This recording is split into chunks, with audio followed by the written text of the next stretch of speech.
Yo, what's happening, everybody? Pleasure to be here. Great to see so many faces. Every single year this event gets bigger, so obviously we're moving in the right direction. Keep doing what you're doing. What I want to talk about today is two things. I know at these events there's a lot of vegans around. I know at these events also there's a lot of people who dragged their friend here or their family member who aren't vegan. See, there's one right there. Who didn't really want to come. But they're like, just come, listen to this speech, eat some food. And so I just want to do a little bit of something for you all, for being here. I want to acknowledge you and say that I appreciate you being here and tell you a little bit of what all this is about. And then for all the vegans here, I want to talk about how we can do our part, how we can help spread this message, how we can get it out there, why it's important that we do, and just the things that I've done in my, what I've seen through my experience that works the best, that it's the best for us, it's the best for the animals, and it just happens to be, like, how when you go vegan, it's better for everything. Like, the food's amazing, and it's better for your health, and it's better for the environment, and obviously it's better for the animals. It's just like one of those rare win-win-win-win situations that rarely ever happens. Well, I also think it's the same thing about how we do our activism, is that it can be a way that is uplifting and positive for us. It doesn't have to bring us down, and because it's good for us and it happens to be the most effective, it's also better for the animals. So it's just a specific approach that most definitely works. I can attest to it.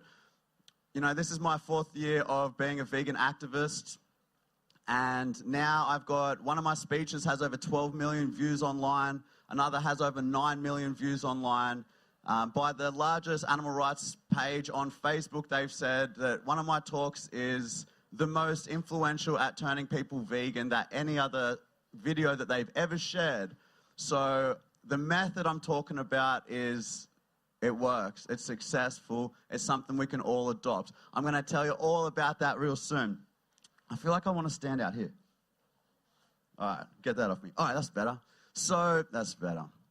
First of all, I want to talk to the people here who are not yet vegan. First of all, can you give them a round of applause, please? Thank you so much for coming. It probably felt a bit daunting. It's like, fuck that, man. I know what these vegans are about. They're hectic, they're extremists, balaclavas, bolt cutters. Only some of us are like that. You should join us on a night like that, though.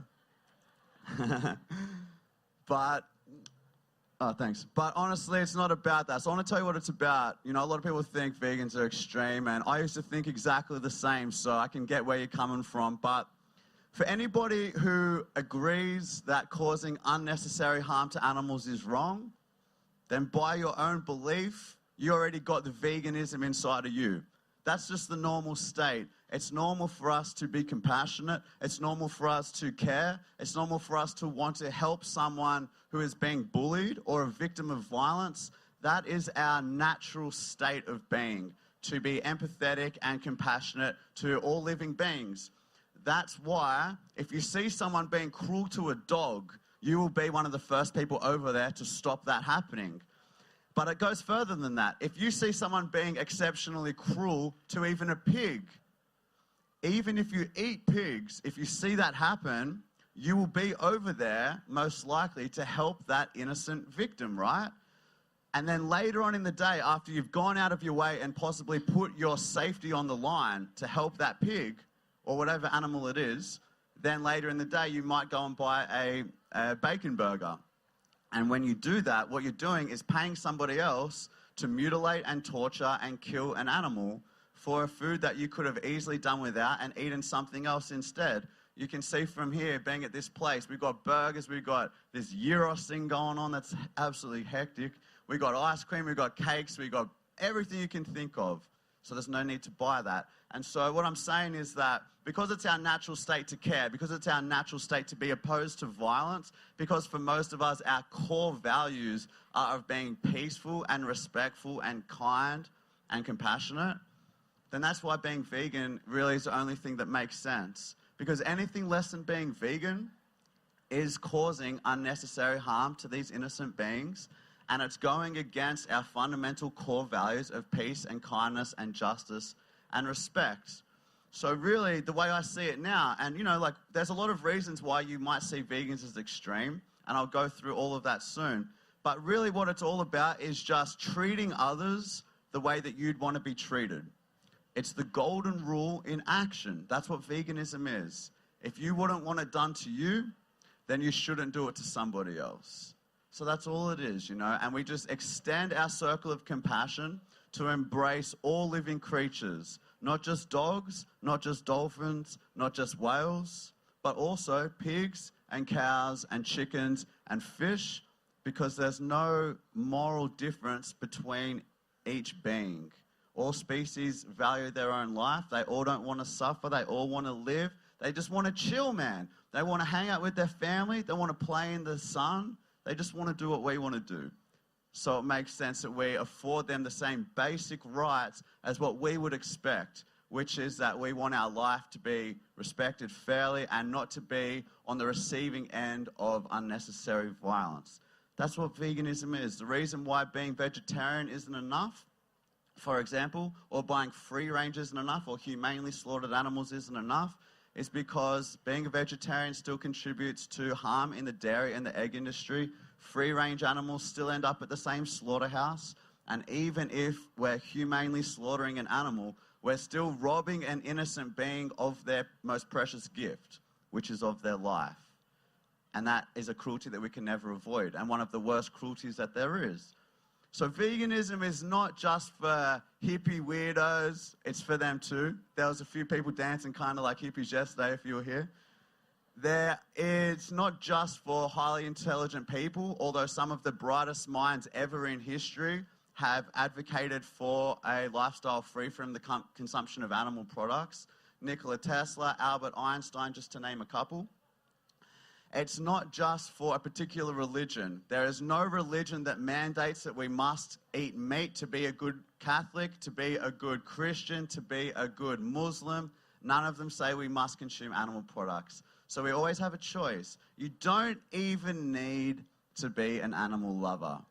I know a lot of vegans that are not animal lovers. I'm becoming an animal lover now. But before, I didn't really like them that much. I thought they were dirty. I thought they were slobbery. I thought they were messy. I didn't really like them. But you don't need to be an animal lover to not want to hurt them. You just need to respect their life. So that's what it is. So thank you for being here, everybody who got dragged here by their friends and family. I hope that what you'll realize is that we have all gone vegan for a reason, and it's because it's so positive. If you ask any vegan here, what's one of the best things you've ever done in your life? 99% of them are going to say, when I went vegan. Some people even, they've had kids, and you're like, what's one of the best things you've ever done? They're like, when I went vegan. What about your kids? Yeah, that was good too, but when I went vegan, there's a reason for that. In fact, there's so many reasons for that. We all feel the same, because when you align with your core values, and when you stop doing something that's causing harm, you feel better because you're increasing the peace inside of you. You're increasing the respect and the love inside of you.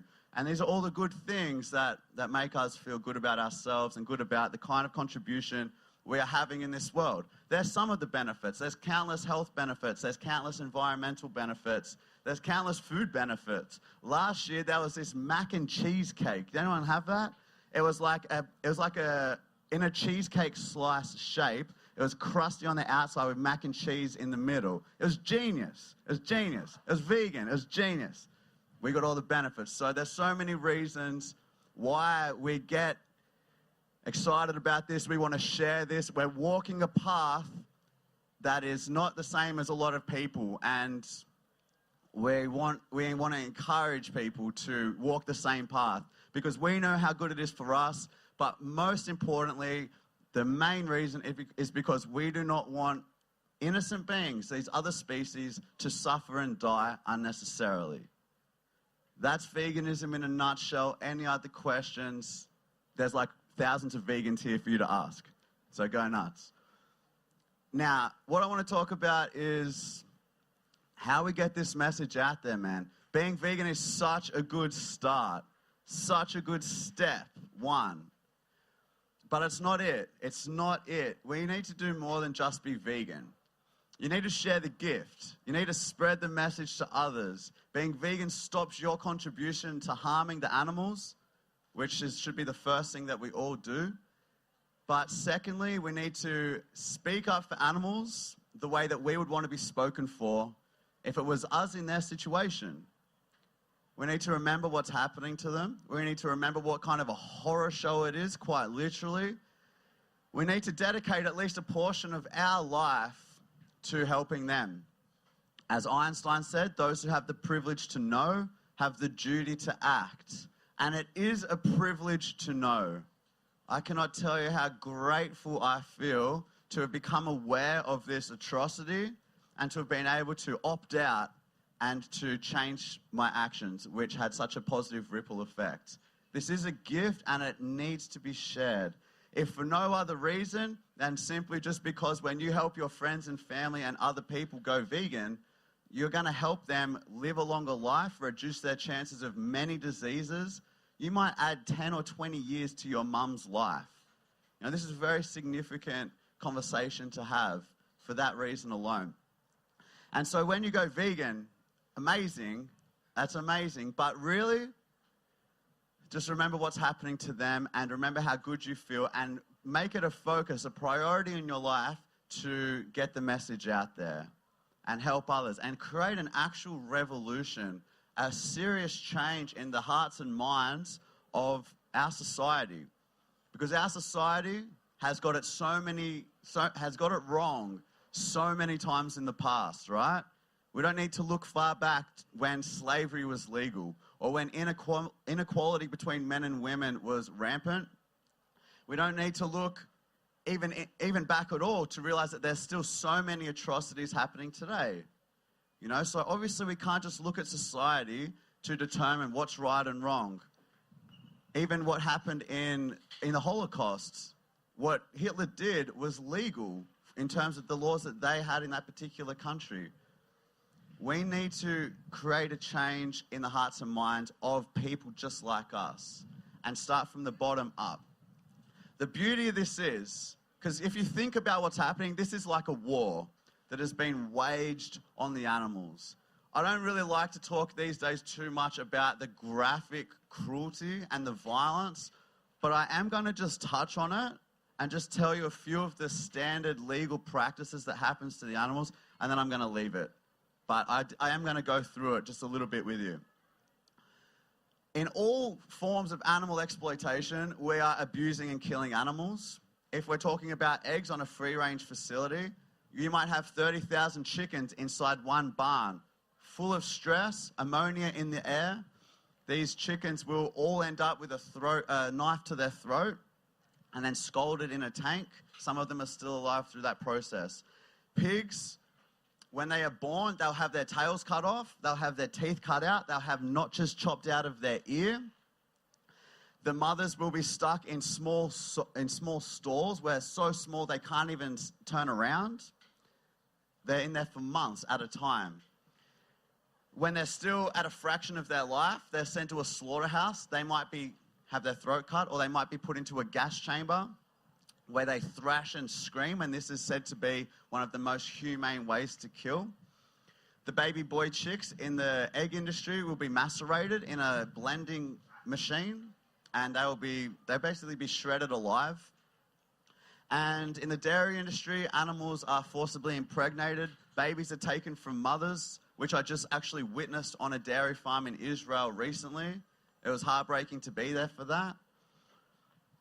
The baby boys will be slaughtered. The mothers will be exploited and used for many years until they're so severely used and abused that they are also sent to the slaughterhouse. Basically, what I'm trying to get at is that we have waged a war on these innocent beings. They can't fight back. They can't speak up for themselves. They are as innocent as children. They are as vulnerable as children. They feel pain and suffer just like we do. They just have a different covering around their same heart and similar brain. Now, the beauty of this war that I'm talking about, the beauty of this war against the animals, is that for us to fight back, we don't necessarily need guns. We don't need an army that we're used to thinking about. We don't need to fight. That's the beauty of this war. With the technology we've got, with the awareness that we've got and the education out there, one of the best ways that we can help and be a warrior for the animals and create change and reduce the amount of violence for them is step one, first and foremost, to become educated on the topic. The reason why so many otherwise good people are contributing to such an atrocity is because they're unaware of the truth of the matter. Industries like the dairy industry and the meat industry have paid a fortune, a true fortune of money, to keep us in the dark, to keep us believing the myths and the lies that they put out there for us. We need cow's milk for calcium. We need we need protein from meat. We need to kill animals in a humane way because that's a good thing to do. If we buy free-range animals, there's nothing wrong with that. Humans are superior to animals, so we don't need to care about them so much. And God put animals here for us to use, so don't feel bad about it. There's so many myths and lies that people believe. That's why it's good people. It's our friends, it's our family. It's our mum and dads who are generally compassionate people who are involved in perpetrating the violence. The beauty of that is that we don't need to convince anybody that animal cruelty is wrong. All we need to do is to help them understand that there's another path to walk, that you don't need dairy for calcium, that you are better off without animal protein, and just start crossing out through these myths and these lies that people believe, that I believed, that I'm sure every single one of you believed as well. So we don't need to go to war. We might end up going to war at some point. That'll be maybe down in the future when there's a small percentage of people left who are not vegan. Maybe there will be some sort of war happen. But until that time, education is our best weapon.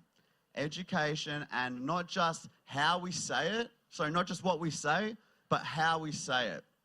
And I've actually added another part to that. It's not just what we say, and it's not just how we say it, it's also the person that we are when we're having this conversation. What we're talking about is a peaceful, respectful, compassionate world, correct?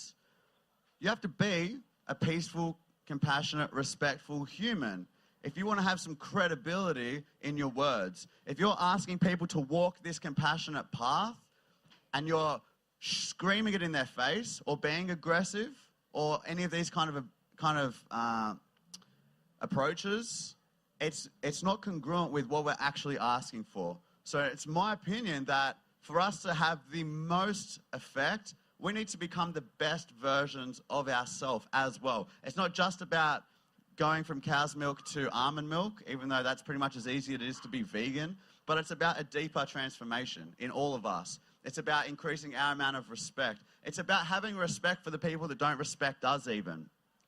It's about having respect even for the slaughterhouse workers who are just working the job, who are under the same conditioning, the same societal conditioning as we were when we were paying them.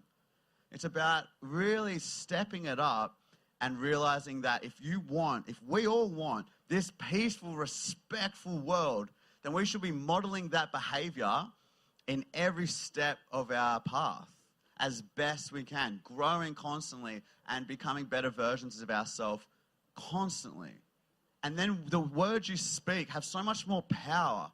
If people can feel that that's the kind of person that you really are and you're living, you're practicing what you're preaching, you're a much more powerful advocate for whatever your cause is because you're living it and people can appreciate it and see it in you, that there's something special in you and they like it because being a positive being and a shining light is something that a lot of people strive for. They want to be happy. They want to feel good. And so we can all do that. That's another step to us, not just saying what we've got to say and not just how we say it, but also being the best version of ourselves that we can be when we say it. This is how we help animals in the best way possible.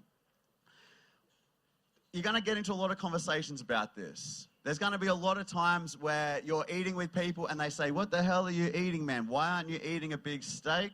There's going to be a lot of times when people bring this conversation up with you, and some of them are going to be smartasses and some of them are going to be legitimate.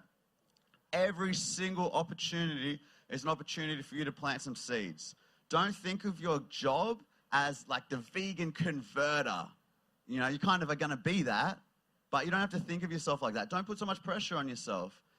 what you've got to realize is that we have all had a long list of objections, a long list of reasons that we thought were valid why we couldn't go vegan. And our job, people always say, how do I do this? How do I get my mum to go vegan? How do I get my friend to go vegan? How this, how that? Everybody's different because everyone's list is slightly different.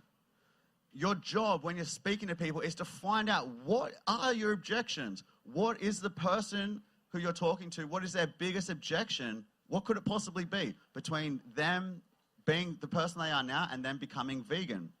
Sometimes there's about 10 of them. There's actually all up about 100 of them. You don't have to learn all 100. You can. I'd recommend it. But there's 10 general ones. What about protein? What about free range? What about humanely slaughtered? If we don't kill and eat the animals, are they going to kill and eat us? What about plants? What about blah, blah, blah, blah, blah? You know, there's 10 standard, right? Your job is to find out what are this person's main objections. Okay, so when you're talking to someone. So let's say someone comes up to you and they say, oh, why can't I be vegan? Because I need to get protein from animal products. And your job then is to go, okay, you've realized their objection, you've realized their sticking point. You know, I like to think of it as like a concrete wall between them and getting to where their heart really is.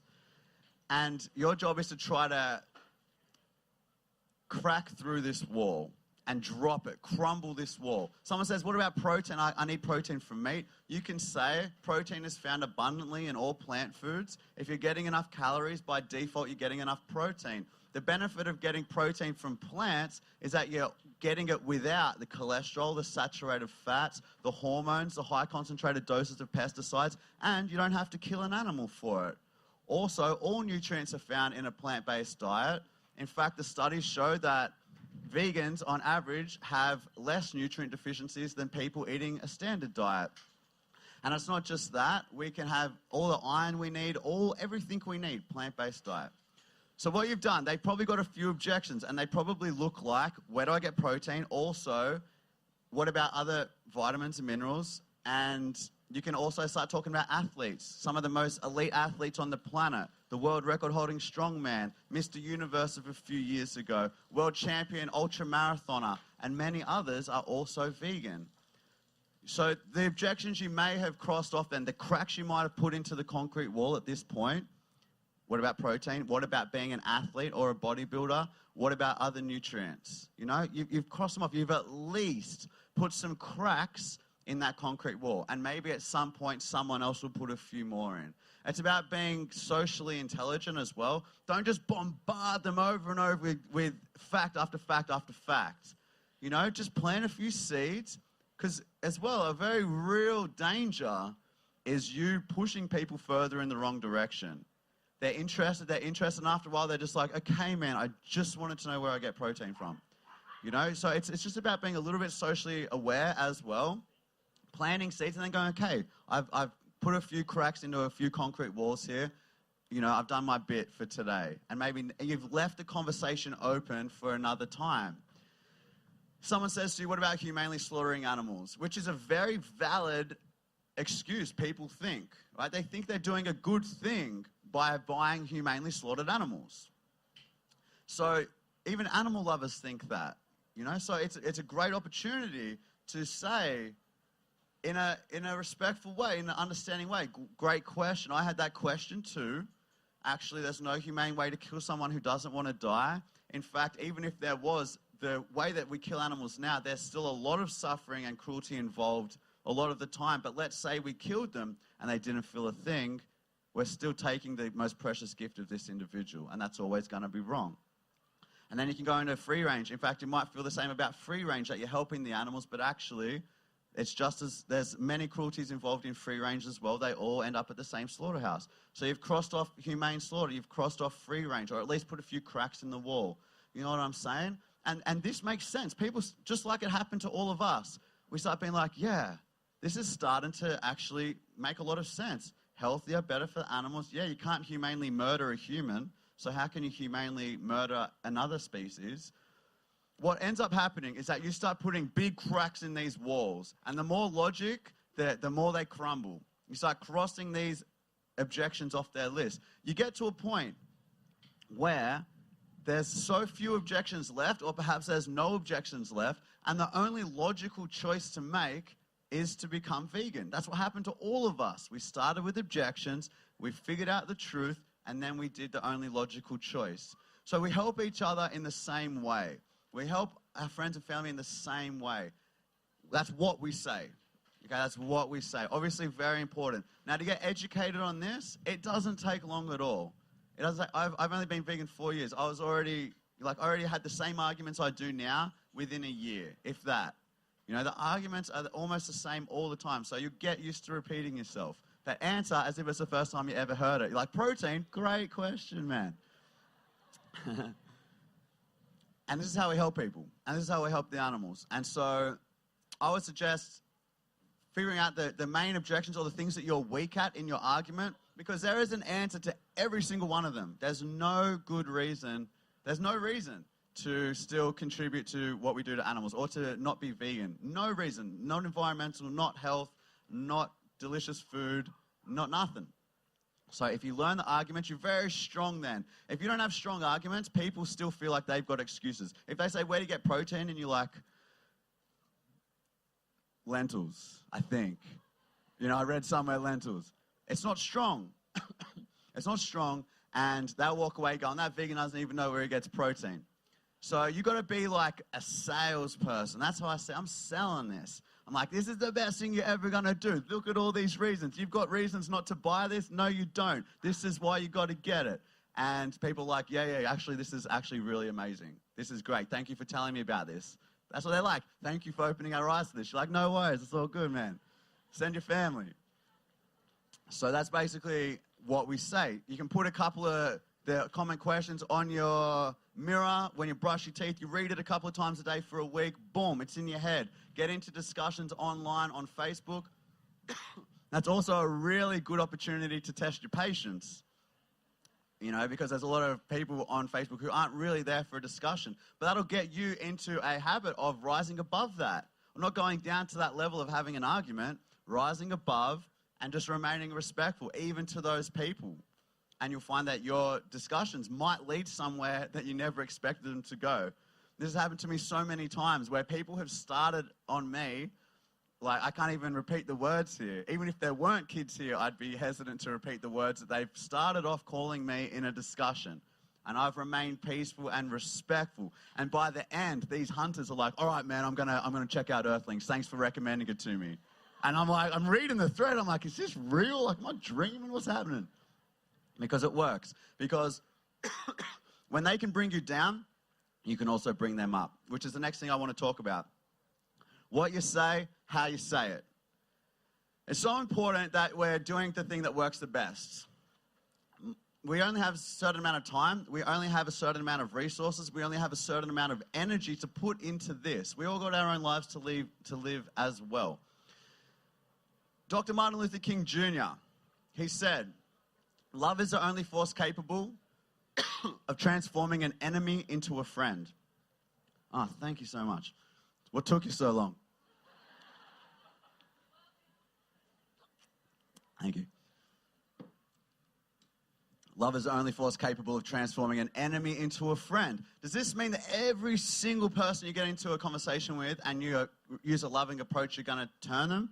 No, it doesn't. But it's the best chance you've got. It's the best chance you've got. So it's my opinion that strictly through the numbers game, we should be coming from this angle. Some people need a slap across the face. It's true. But the majority of people, especially the mainstream, in my opinion and experience, the mainstream need to be loved into it. Like, man, it's going to be so good for you. There's so many reasons. You're a good person. That's why this is just so for you. Rather than, you're a murderer, you know, fuck you, animal abuser. Like, that might work for some people, but the majority of people are going to change through respect. Because here's the thing. There's already so many objections. If you get somebody defensive, you have created another barrier, another objection, another wall between them and where they want to be, where they really want to be, right? And we don't need any more barriers. If they feel the littlest bit attacked, calm down. If they feel the most littlest bit attacked, they're going to get their defensive up. That is a barrier between you. We already have a bad vibe. What's the vegan vibe? Tell me. Tell me what people think of us. Huh? Depressing. Aggressive, right. What else? Huh? Preachy, yeah, what else? Extreme, annoying, judgmental. Angry, aggressive, preachy, extreme, annoying, judgmental. Oh, mad, might join that group. Like, no one's thinking that. Now, you can see here that that is not at all the case. You know, a few of those people who are like that have spoiled it for the rest of us. But as well, when you go vegan, there is some anger that comes. There is some frustration. It is extreme what's happening. And when you tell people and they don't want to change straight away and you don't understand what's going on, you can feel all those kind of things. You can be preachy because you want people to change because it's so good. You know, so look, there's a reason why that stereotype is there, but that stereotype is another concrete wall. And we don't need to be like that. That's the beauty of it. We don't need to bash people into going vegan. We don't need to blame and shame people into going vegan. In fact, we'll have much better results, in my opinion and experience, if we don't do that. So if we focus on being the best versions of ourselves that we can be, if we come from a place of patience and understanding, I don't think of any non-vegan as my enemy, not at all. Not a dairy farm operator, not a slaughterhouse worker, not a hunter. None of them are my enemy. If you make enemies, you know, I'm not trying to do that. I'm trying to make friends here. I'm trying to build allies. I'm trying to have an open conversation with somebody. So that's what I really encourage you to do as well. Even with people that you don't see eye to eye with, you got to step it up even more, because you want to have a conversation that is heart to heart, that they can understand your perspective, because they're not the enemy. The enemy, the problem is the conditioning. It's like brainwashing. We've all been brainwashed into going against what's natural in our heart. You know, and people killing these animals, they do see themselves as good people. A lot of them do. They are good people. A lot of them are. They've just been brainwashed into thinking that it's okay what they're doing. Love some, kill others. So don't make them your enemy. The system is the enemy. I see people as a victim of conditioning that has put this darkness inside of them, quite literally, and made very good people generally do a very, very bad thing. You know, they're victims too. And so if you look at them like that, then when they, you know, I don't get angry at a little child for doing something wrong. They don't know any better, you know. And similarly, I see it similar with non-vegans. I'm not going to get angry at them for doing what I did just 4 years ago and for not knowing any better. We're talking about decades and decades and generations of conditioning that society has forced upon us. Don't expect someone to go vegan straight away. If you can make it happen, start a YouTube video, start a YouTube channel and get it out there. Show us your approach. But for the most part, this isn't how it's going to happen. It's going to be a process that people go through in their mind, cutting through objection after objection. Now, if you come from a loving place, you're much more likely to have a conversation with them that sticks in their mind. I'll give you an example. This is my favorite example. You might have already heard it, but it just reiterates the point so strongly. When I did a speech in Melbourne a couple of years ago, there was a couple of dairy farmers in the talk. And they were so angry the whole time, glaring at me the whole time. It was crazy, man. I'm like, who are these people? And then in the Q&A, they said, well, that's all well and good, James. What about the farmers? And that's when I clicked, okay, obviously they're farmers. They're not vegans. And we went into it for about 20 minutes, and I explained my thoughts on that. Farmers aren't the enemy. I want them to succeed as well, just not at the expense of the lives of these animals. You know, and there's many other options for farmers to move into, and we can help with that. But 20 minutes in, the whole vibe of the room was getting a little bit negative. He was so negative. I'm trying to stay respectful. Everyone else in the crowd, there was a few of those angry, aggressive, annoying, judgmental, preachy vegans in the crowd. And they started getting involved a little bit, and the whole vibe went down. And then I really pulled it together, and I just went to like a super chillin' Buddha place, man. Like, put all my hours of meditation into a moment here. And I went, no. And I talked to him with all the compassion and respect that I could muster. And then I moved on to the next people, the next questions. And they're like, how the hell do you stay so calm, man? And I was like, it's a really good question because this is something that comes up a lot. After the speech, they came up to me, these dairy farmers, and the man comes up to me like angry as, red face. He was stamping his feet, nearly stormed out of there so many times. And he comes up, he said, what about this, James? What about that, James? And I answered his questions. And he looked at me and he's like, you got an answer for everything, don't you? And I was like, yes. And then he sort of like, he softened a little bit and he said, well, maybe I'll call you later with more questions. And I was like, I'll be waiting by the phone, man. And he smiled and he shook my hand. And I was like, whoa. And then I look at his wife, who was at least as angry. And I'm thinking, I don't know if I got through to this woman. She's staring at me and she goes, thank you for opening our eyes to this. And I was like, no worries. All right? Does that mean they left and went vegan? No. But they didn't leave going, fucking vegans, I hate vegans. I knew they were like that. They're all so aggressive. They're our enemy. They left and they're like, that vegan had a few good points, eh? She's like, yeah. He goes, he was a nice guy, wasn't he? Oh, he's a great guy. Changing the vibe, man, you know? And that has a ripple effect as well with other people that they speak to. Maybe one day they will go vegan.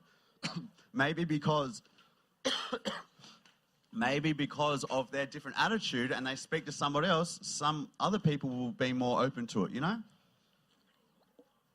The point is it could have gone very differently and it went positive. And I didn't have to generate hate in myself, you know, generate hate to pass it on. If you're going to be aggressive to somebody, that has to start inside of you. You're the first one that gets burned by that.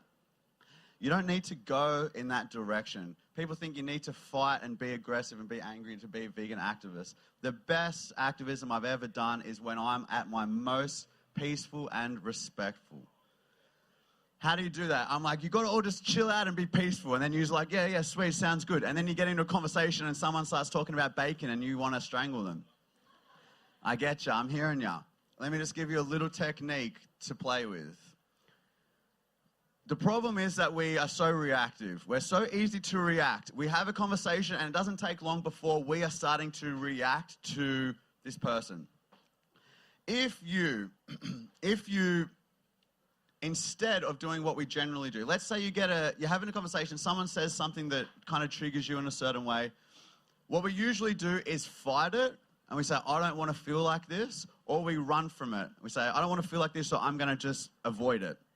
What we should be doing in these particular situations, like just then, before I did this speech, every now and then this happens. Usually I'm totally fine. Sometimes I get a bit nervous still. I don't know why. Maybe so many good-looking people in the crowd. That freaked me out. I don't know what it is, but sometimes you still get these uncomfortable feelings. And I would have before got on my phone or talked to someone or ate food or tried to distract myself. Don't do that. You're teaching yourself that you can't handle what's going on. You do the opposite of that. You go in, where is it? What does it feel like? Okay, it's in my chest. It's tension. If someone's making you angry, you might feel hot. It might be in your face. The goal in these opportunities are great times for you to come out of the way that you usually react. So step one, you observe it. Where is it? What's going on? Step two, you accept it. This is what's happening. It's totally okay. You don't resist it. You're just adding more negativity to it. Try it in your discussions with people. Try it when you're hanging out and your mum is just adamant she's never going to stop eating animals. Try it when people test you in any situation. Remember to just go in there and feel it. And then you're teaching yourself that you can handle it and it doesn't have as much control over you. This is one of the most vital things I ever learned in regards to activism because it has helped me so much in staying peaceful and staying respectful and actually getting a message through to people. So I'd highly recommend that. And that's just a meditation technique called Vipassana. If anyone wants to go to a 10-day meditation and meditate for 10 hours a day, if anyone here is wild enough to do that, go. One of the best things I ever did. Alternatively, I just would suggest that you try to continue coming from that place and keep working with it. If you go down to that level, because here's the three options I had with those dairy farmers. I could have gone down to that level and had a fight with this guy. We would have got nowhere. I could have stayed at the level I was and he stayed down there and been aggressive. We wouldn't have got very far either. But in this particular situation, from staying peaceful, from staying positive, from the work that I've done to try to be that person, You know, like 1,000 hours of meditation. It takes time, but you consistently take steps forward in that direction. Did I turn this off? No, it's good. Then you can also lift them up. And that's what happened here. He joined me up here, and we had a conversation that was meaningful. So it's just so important what we say. It's so important how we say it. And then lastly, how we do it. How do we get it out there? There are countless ways. Here's the beauty of this war that we are all involved in as well. You do not need to be a speaker. You can be the person that organizes the speech. You can be the MC who gets the people on stage. You can be someone who likes cooking and make delicious vegan food. You can be an athlete who's showing that veganism is possible through their body. You can be someone who's, you know, likes making videos. You make YouTube videos. You can write articles. You can write to the government. You can help animals by rescuing them and fostering them. You can put posts up on Facebook. You can talk to your friends. You can take them to a vegan restaurant. You can create vegan products. There's literally so many ways. There's so many ways. What are your skills? What are your strengths? Use them. You don't need to change profession. Go, okay, I've got to be a public speaker even though I hate public speaking. You don't need to do that. You can maybe just share someone's speech that you respect and you can go on your own path. Whatever it is. Someone last year, they said, how do I help? I said, what's your job? She said, I'm in the beauty industry. I said, why don't you make it a goal of yours to try to convert your particular beauty salon to cruelty-free vegan products? Maybe that's your way of contributing. So whatever it is, just focus. What are your strengths? What are your skills? Computers, speaking, behind the scenes. It doesn't matter. Just whatever you do, make a priority in your life to aid in spreading the vegan message or aid in crossing objections off people's lists. Because there's so many people fighting for other causes. There's so many people who don't get this. And by far, we're talking about over 3 trillion innocent beings murdered every single year. This is the biggest atrocity, the most suffering, the most killing, the most confinement, the most stress. It all is around this particular issue. The most devastation to the environment, the most devastation to human health. This is the biggest issue for almost every reason. And so, if you can contribute to helping in this way, it's one of the best ways you can contribute in your life. The Dalai Lama said, this is totally paraphrased because it's a long quote and I always forget it, but we're here for a short amount of time and we need to do something meaningful with our life. One of the most meaningful things we can do is contribute to the happiness of others. That's over, that's the quote done, the rest is me now. The win-win of that is that we become happier too. You know, it's like the karma. It's just like you be good for them and we are also doing good for ourselves. So don't just leave this up to a few people you see on the stage, you know, or whatever like that. Realize that you have a role to play. You have a role to play. If you get this, you are so lucky, man. You have a role to play in changing this world, and you will. I had no idea I was going to be doing any of this. I hated public speaking. I didn't even like animals. Now I've got speeches that have reached tens of millions of people and influenced tens of thousands, at least, of people. You know, I never realized, you never know what one thing you do will spread to do. One ripple effect. My friend recently, she did a song. She just did a song, like made a quick song. It took her like an hour. It's got a few 100,000 views now on Facebook in a week. The point is, each and every one of us has a role to play. See yourself as a warrior for the animals. Doesn't mean you need to cover yourself in blood and scream, meat is murder. You can be a ninja warrior. You can be subtle. You can be chill. You can do whatever feels right for you. But I would suggest that you do make it a priority in your life, because think about how lucky you are compared to them. Think about how good we've got it. And you could easily have been born into one of their bodies. You know, that could have been you. So I would say, realize that you are a warrior for the animals. You can make a difference. And if you put your energy and your time into it, I guarantee you will make a difference. And even if you only change one person, you've changed that person's life, and you've started making it more normal and started doing all the things necessary for making this a worldwide movement. And I see absolutely no reason why, when 99% of people are already against animal cruelty, I see absolutely no reason why 99% of people can't also be vegan. So I have a lot of hope in this world. I have a lot of optimism. So many amazing things are happening right now. It's because of each and every one of you and every single person out there being who they are, telling others how good it is, and spreading the message. Hang on, I'm almost done. Applaud in a second, dog. Spreading the message, being the best version of you can be, and just focusing on increasing the peace.